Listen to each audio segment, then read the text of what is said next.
제가 이 계약서 통역할 수 있습니다. 아무도 그 말을 믿지 않았습니다. 왜냐하면 그 말을 한 사람은 회의실 한가운데 서 있던 임원도 변호사도 아니었기 때문이죠. 그는 해성글로벌 본사 로비에서 출입증을 정리하던 62세 경비원이었습니다. 그 순간 회의실 안전광판이 붉게 뒤집혔습니다. 오전 9시 3분, 주가가 폭락했습니다. 단 1시간 만에 20%. 전화가 동시에 울렸고 은행에서 비상 통보가 들어옵니다. 3천억 원대 대출금 즉시 회수하겠습니다. 35세의 젊은 회장 이준호가 테이블을 내리쳤습니다. 이 계약 도대체 누가 이렇게 만든 거야? 스크린에는 해외 투자사와의 계약서가 떠 있습니다. 외국어 조항, 복잡한 금융 용어, 그 누구도 정확히 설명하지 못하는 문장들. 회의실은 침묵에 잠겼고 회사의 파산은 이제 시간 문제처럼 보였습니다. 그때였습니다. 아무도 주목하지 않던 한 사람이 천천히 고개를 들었습니다. 로비에서 아무 말 없이 서 있던 그 경비원이 말했죠. 그 문장, 제가 무슨 뜻인지 알고 있습니다. 그는 이 회사에 오래 있었습니다. 해성글로벌이 지금의 이름을 갖기 전부터요. 하지만 그 사실을 기억하는 사람은 이제 거의 남아있지 않았습니다. 모두가 절망하던 그 아침, 아직 아무도 몰랐습니다. 이 침묵이 한 회사의 운명을 뒤집을 시작이 될 거라는 걸. 자, 이 모든 일이 벌어지기 전으로 돌아가 봅시다. 정확히 3개월 전. 그때만 해도 박승환은 그저 말없는 경비원이었으니까요. 새벽 4시. 박승환의 휴대폰 알람이 울렸어요. 그의 눈은 이미 떠 있었습니다. 몸이 시간을 기억하고 있었죠. 10년을 같은 시간에 깬 노인의 습관이었어요. 차가운 아파트 바닥에 발을 딛는 순간 그의 얼굴에 통증이 스쳐갔습니다. 무릎이 쑤셨어요. 손목도 결렸죠. 하지만 그는 움직였어요. 그의 몸이 거기 가야 한다는 걸 알고 있었습니다. 지하철 차 안에서 박승환은 한 구석에 서 있었어요. 정장을 입은 직장인들은 커피를 마셨습니다. 스마트폰을 봤죠. 박승환은 가방에서 파란 경비복을 꺼냈어요. 반질반질하게 입은 그 옷이 그의 정체를 단번에 드러냈습니다. 다른 직원들은 눈을 돌렸어요. 오전 6시 30분. 해성글로벌 로비에 도착하자 박승환은 유니폼을 갈아입었습니다. 경비실 앞 거울에 비친 자신을 봤어요. 주름진 얼굴, 희끗희끗한 머리. 경비복을 입은 62세의 남자가 거울에 비쳤죠. 거울 속의 자신에게 말했어요. 오늘도 잘해야지. 오전 8시. 직원들이 몰려들었습니다. 박승환은 출입카드를 확인했어요. 한 직원이 지나치며 말했죠. 경비원 주제에 욕심 부리지 마. 저 자리나 지키면 된다. 박승환은 고개를 숙였어요. 또 다른 직원이 지나갔습니다. 이 아저씨, 왜 매일 우리 건물에만 있어? 누군가 웃었어요. 박승환은 아무 말도 하지 않았습니다. 할 말이 없었죠. 그날 밤 박승환이 집에 도착하자 휴대폰이 울렸어요. 병원이었습니다. 박승환님, 신장 이식 수술비에 대해 말씀드려야 할 게 있어요. 보험으로 커버가 안 되는 부분이 있네요. 추가 비용이 필요합니다. 박승환의 손이 떨렸어요. 아들의 신장 이식 수술. 작년 구조조정에서 명예퇴직을 당했을 때 그는 절망했었습니다. 하지만 아들이 아팠어요. 그래서 그는 이 회사에서 경비 자리를 택했습니다. 월급 260만 원. 그것으로는 부족했어요. 항상 부족했습니다. 그 다음 날 오전 9시. 회사 전체가 떠들썩해졌어요. 주가가 폭락했습니다. 이준호 회장이 긴급 회의를 소집했죠. 청년 회장, 35세. 명문대 MBA. 자신감에 가득 찬 눈빛이었어요. 그는 모든 직원 앞에서 선언했습니다. 72시간 안에 중동 계약을 체결하거나 아니면 회사는 끝이다. 모든 직원들의 얼굴이 창백해졌어요. 그 순간 박승환도 회의실 귀퉁이에서 그 말을 듣고 있었습니다. 그리고 그 말이 자신의 인생을 바꿀 줄은 아직 모르고 있었죠. 그날 오후 2시, 박승환은 1층 로비에서 출입카드를 정리하고 있었어요. 그때 회장실 비서 박나영이 내려왔습니다. 박 경비원님, 잠깐 회장님 사무실로 와주실 수 있을까요? 박승환의 가슴이 철렁 내려앉았어요. 회장실이라니. 10년을 이 건물에서 일했지만 회장실에 들어가 본 적이 없었습니다. 17층 회장실. 이준호 회장은 책상에 앉아 박승환을 흐르는 눈빛으로 훑어봤어요. 그 시선에는 기대보다 의심이 더 컸죠. 다국적 기업에서 오래 근무하셨다고 들었는데요. 박승환은 벙어리같이 서 있었습니다. 누가 그런 말을 했을까? 아, 맞습니다. 예전에. 잠깐. 회장이 손을 들었어요. 추측하고 싶지 않은 표정이었죠. 지금 중동 석유회사와 긴급계약 협상이 있어요. 공식 통역사가 갑자기 취소됐어요. 혹시 아랍어를 하실 수 있을까요? 박승환은 할 말을 잃었습니다. 아랍어. 10년을 경비원으로 일하면서 그 언어를 쓸 기회가 없었어요. 하지만 할 수 있었죠. 손이 떨렸어요. 할 수 있습니다. 해보겠습니다. 회장의 얼굴에 조롱이 떠올랐어요. 웃음이 터져 나왔습니다. 경비원이 아랍어를? 그 웃음에는 모든 멸시가 담겨 있었죠. 좋아요. 만약 정말 가능하시다면 월급을 3배로 올려드리겠어요. 화상회의는 오후 3시에 시작됐어요. 박승환은 손에 쥔 전화기가 무겁게 느껴졌습니다. 화면 너머 아랍인 석유회사 회장이 빠른 아랍어로 말을 퍼부었죠. 계약서의 조건 중 수수료 부분을 재검토해야 해요. 오늘 오후 5시까지 답변을 원해.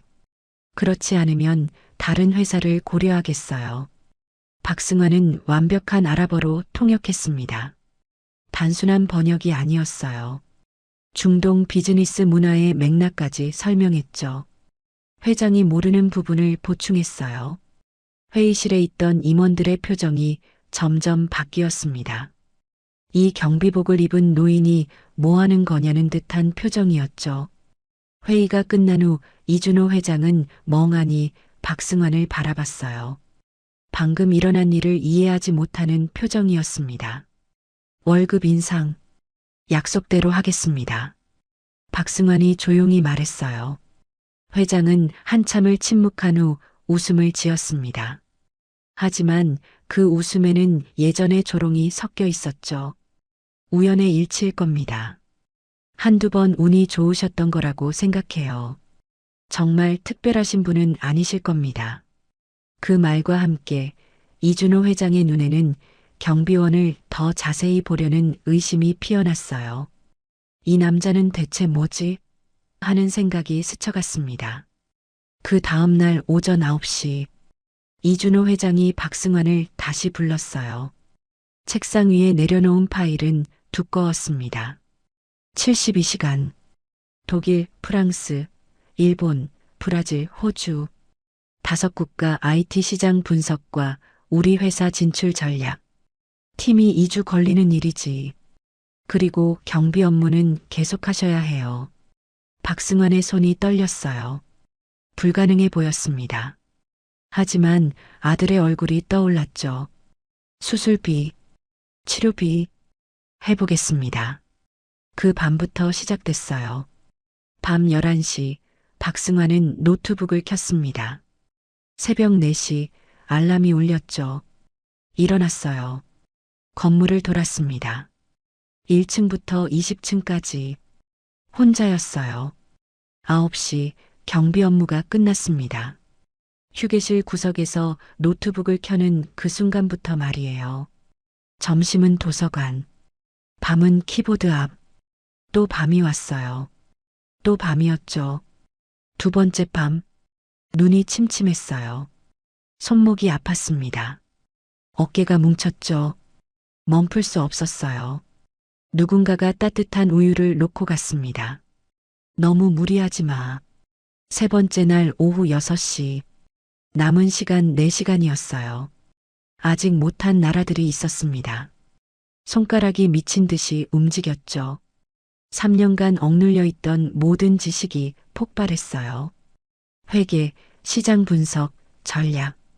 손가락이 멈추지 않았습니다. 오후 7시 55분. 마지막 문장이 완성됐어요. 67페이지 완성. 프린터에서 나오는 보고서가 있었습니다. 박승환은 바라봤죠. 손이 후들거렸어요. 72시간. 4시간의 수면. 충혈된 눈. 아픈 손목. 결린 어깨. 하지만 이것만은 분명했습니다. 이 보고서는 불가능을 증명하고 있었어요. 오후 8시 10분. 박승환은 윤기나는 보고서를 들고 회장실 문을 두드렸어요. 이준호는 여전히 책상에 앉아 있었습니다. 밤샘을 또 했는지 눈이 충혈되어 있었죠. 완성했습니다. 이준호는 파일을 집어들었어요. 첫 페이지를 봤습니다.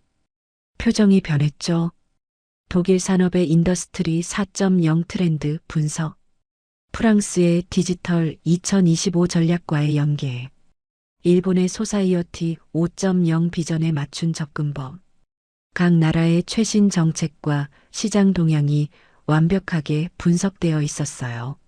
심지어 이준호도 모르던 세부 정보들까지 말이에요. 20분. 이준호는 보고서를 읽었습니다. 이걸 정말 혼자서 72시간에? 그 순간 뭔가가 깨졌어요. 이 노인이 아무도 아닌 게 아니라는 게 확실해졌죠. 혹시 정말 정체가 뭐세요? 박승환은 입을 열었어요.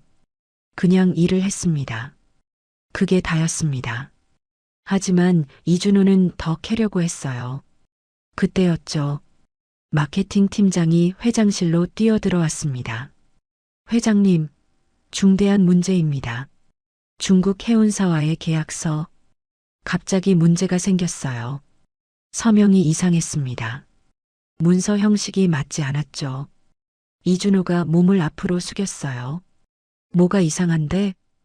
마케팅 팀장은 설명하려다 멈췄습니다. 전문 용어가 필요했죠. 중국어로 된 문서, 법적 조항, 누구도 제대로 이해하지 못했어요. 그 순간 박승환이 손을 들었습니다. 제가 한번 봐도 될까요? 이준호는 고개를 끄덕였어요. 박승환은 중국어 문서를 들어 올렸습니다. 눈이 움직였죠. 빠르게. 한 줄, 두 줄. 손가락이 멈췄어요. 서명 부분이었습니다. 형식이 이상했죠. 서명의 필압, 깊이, 각도. 이건 다른 사람이 쓴 것 같았어요. 이 서명, 누가 했습니까? 박승환이 물었습니다. 마케팅 팀장의 얼굴이 창백해졌어요. 타나카 상무가 했다고 했는데 박승환은 다시 중국 계약서를 봤습니다. 수수료 부분, 금액이 일반적인 수준의 3배였어요. 중국 비즈니스를 오래 봤다면 알 수 있었죠. 이건 거짓이었어요. 이 계약은 위조됐습니다. 회장실이 조용해졌어요. 이준호의 눈이 커졌습니다. 뭐라고? 박승환은 중국어 문서를 펼쳤죠. 계약서의 조항들이 원문과 맞지 않습니다. 특히 수수료 조항. 이건 우리 회사에 손실을 입히려는 의도로 보여요. 이준호는 박승환을 바라봤어요. 그리고 그 순간 뭔가가 확실해졌습니다. 이 노인은 단순한 경비원이 아니었어요. 이 노인은 누군가가 숨기려고 했던 사람이었죠. 회장의 눈에 의심과 놀람이 동시에 피어났어요. 혹시 대체 뭐세요? 그 다음 날 오전 박승환은 다시 회장실로 불려갔어요. 이번엔 혼자가 아니었습니다. 임원 3명과 인사팀장이 따라왔죠. 이준호의 얼굴은 심각했어요. 박승환님, 정체가 뭔가요? 박승환은 숨을 쉬었습니다. 더 이상 숨길 이유가 없었어요. 저는 다른 회사에서 국제해온 임원으로 20년을 일했습니다. 그 분야에서는 나름 경력이 있었어요. 회의실이 조용해졌어요. 임원으로 20년. 그런데 지금은 경비원이라니. 이준호의 얼굴에 믿기지 않는 표정이 드러났습니다. 그럼 왜 여기서? 박승환이 말을 이었어요. 구조조정이 있었습니다. 저는 명예퇴직을 강요당했어요. 그 시점에 아들이 신장 이식 수술이 필요했습니다. 보험으로 커버가 안 되는 부분이 많았어요. 정말 힘든 시간이었습니다. 그래서 저는 아무 조건 없이 받아줄 일을 찾아야 했고, 이 회사에서 경비 자리가 있었어요. 임원 하나가 소리를 냈어요. 그럼 당신의 능력은? 박승환이 고개를 끄덕였습니다. 20년을 국제해운에서 일했습니다.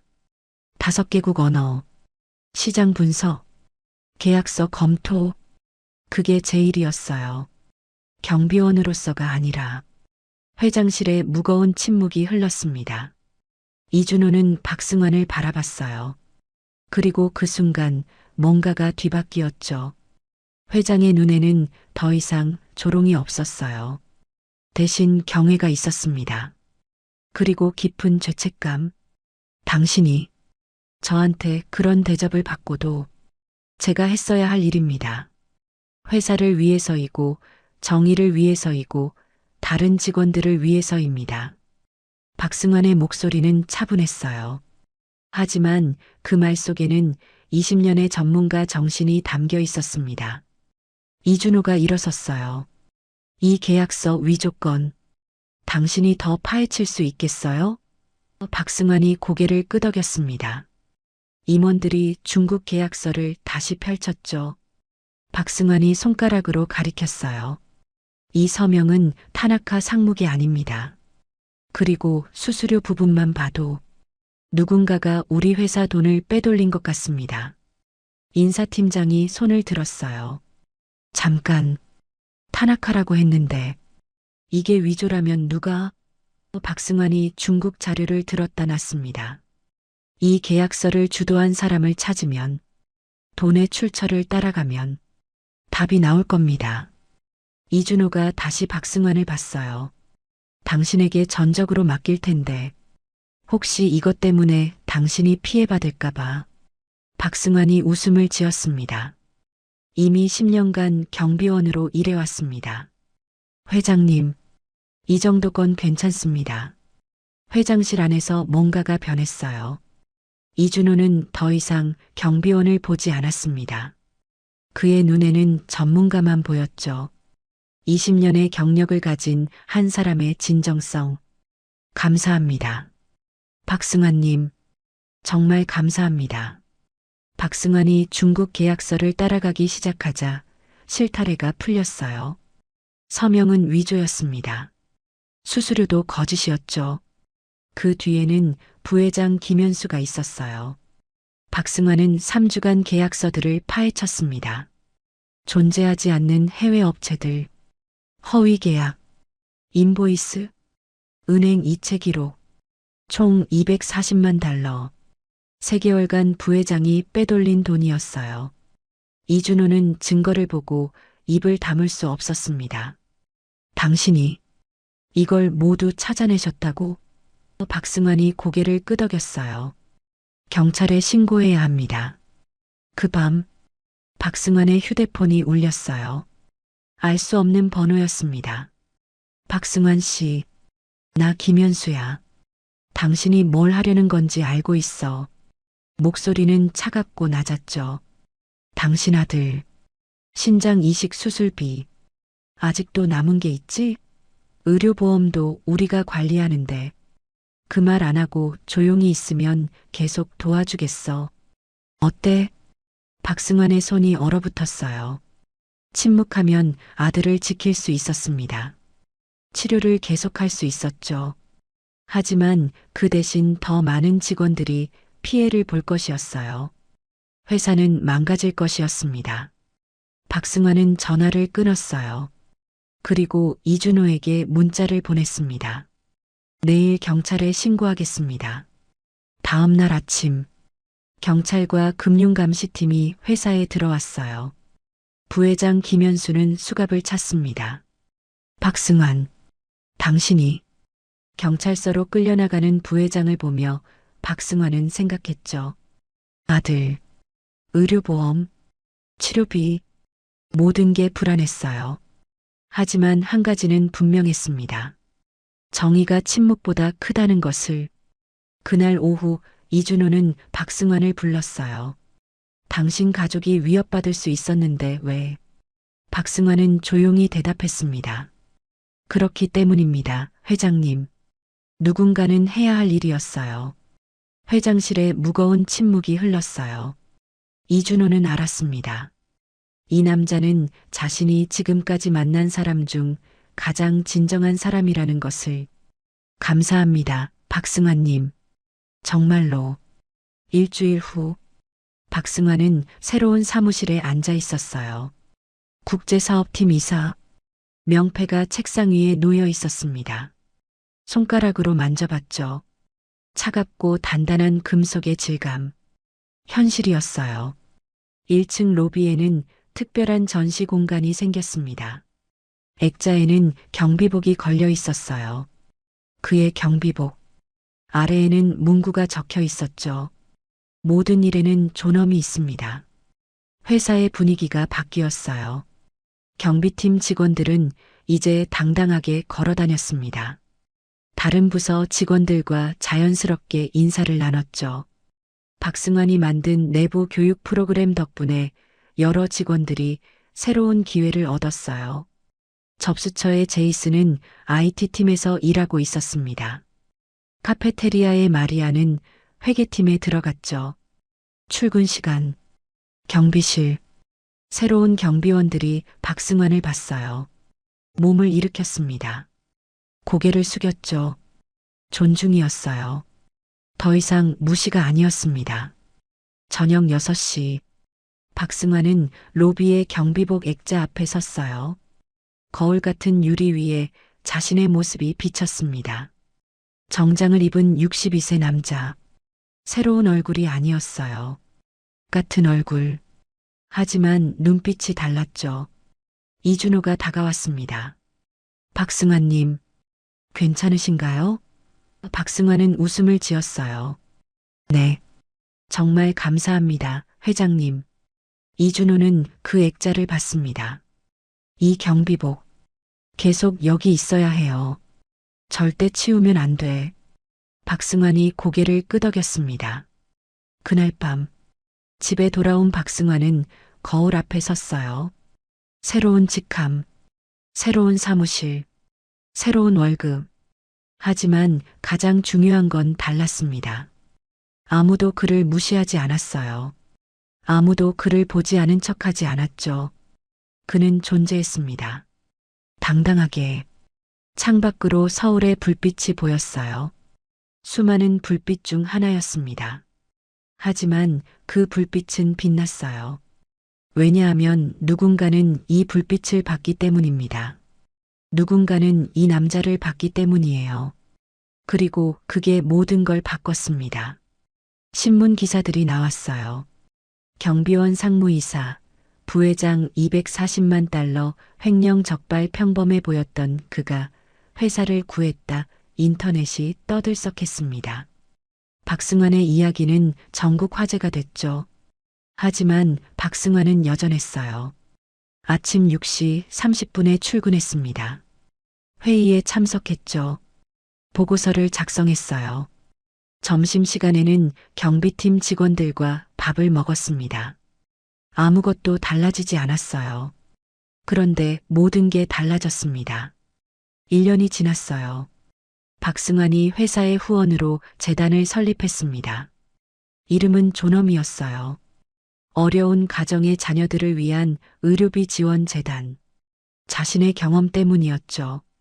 첫 번째 지원을 받은 사람은 어린 여자아이였어요. 엄마가 시간제 일을 하며 딸의 수술비를 모으고 있었습니다. 아무도 봐주지 않았어요. 아무도 도와주지 않았죠. 그런데 박승환은 봤어요. 회사 로비의 경비복 액자 앞에서 박승환은 새로운 경비원 한 명과 이야기했습니다. 이 액자가 뭔지 알고 싶어요? 새로운 경비원은 고개를 저었어요. 박승환이 말했습니다. 모든 일에는 존엄이 있습니다.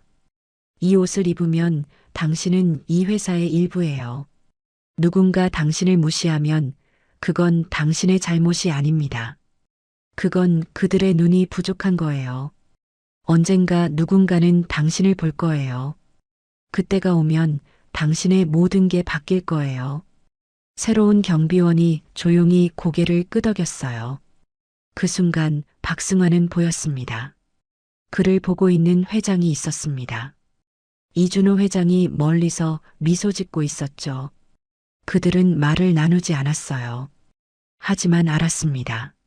모두가 봤다는 것을, 모두가 이해했다는 것을, 한 사람이 진정으로 본다면 세상은 바뀐다는 것을, 그리고 그 변화는 한 사람에게만 일어나지 않는다는 것을,